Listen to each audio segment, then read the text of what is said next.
बिस्मिल्लाहिर्रहमानिर्रहीम। अस्सलाम वालेकुम नाज़रीन, आज मैं आपके लिए ज़बरदस्त टिप लेकर आई हूँ जिसको आप हमें बताए तरीके के मुताबिक तैयार करेंगे और फिर आप इसको इस्तेमाल करेंगे। ये टिप बहुत ही आसान है, बहुत ही सादा सी है और सस्ती सी है। उम्मीद करती हूँ ये टिप आपको पसंद आएगी और आप इसको अप्लाई भी करेंगे और आपको रिजल्ट्स भी बहुत अच्छे मिलेंगे। ये मेरी आजमाई हुई टिप है, इसलिए मैं आपसे शेयर कर रही हूँ। ये हाथों और पाँव के लिए है, बेहतरीन चीज़ है, कुदरती चीज़ है। इसके कोई साइड इफ़ेक्ट्स नहीं हैं। आपके हाथ पाँव फौरी जो है नीट एंड क्लीन हो जाएंगे। अक्सर ख़वातीन या लड़कियाँ परेशान होती हैं, किचन में ज़्यादा वक्त गुजारती हैं तो उनके हाथों की स्किन जो है बहुत ज़्यादा रफ डाल हो जाती है। तो आप अपनी स्किन को स्मूथ बना सकते हैं, नीट एंड क्लीन बना सकते हैं, हाथों की रंगत को निखार सकते हैं, पाँव की रंगत को निखार सकते हैं। अक्सर हाथों की उंगलियों पर डार्क पैचेस बन जाते हैं जो कि बहुत बुरे लगते हैं, भद्दे लगते हैं, शख्सियत को बहुत ही बुरा बना देते हैं। और अक्सर औक़ात ऐसा होता है कि चेहरे का कलर तो फेयर होता है लेकिन हाथों और पाँव की स्किन का कलर फेयर नहीं होता। तो आप इस टिप का इस्तेमाल करें और अच्छे से अच्छे रिजल्ट्स पाएँ कुदरती तरीके से।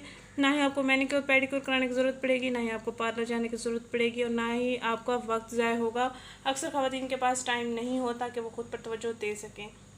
आपने करना ये है कि एक बड़ा चम्मच चीनी ले लें, एक प्याले में आपने चीनी ले लेनी है और उसमें आपने एलोवेरा जेल ले लेना है, तकरीबन 1 चम्मच।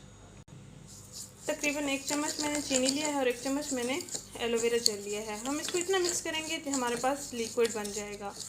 चीनी जो है हमारी अच्छे से जब हाल हो जाएगी तो ये लिक्विड फॉर्म में आ जाएगी। फिर हम इसको अपनी स्किन पर अप्लाई करेंगे स्क्रब के तौर पर।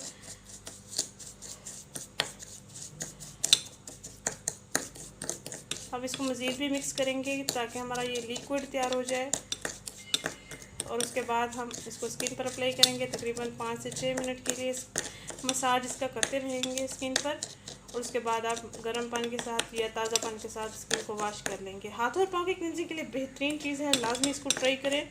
अगर आप चाहें तो इसमें लेमन जूस भी ऐड कर सकते हैं। अगर आपके पास लेमन नहीं पड़ा हुआ तो आप स्किप कर लें। उम्मीद करती हूँ ये टिप आपको पसंद आएगी और आप इसको अप्लाई भी करेंगे। अपना एक्सपीरियंस कमेंट बॉक्स में मेरे साथ लाजमी शेयर कीजिएगा। थैंक यू, अल्लाह हाफ़िज़।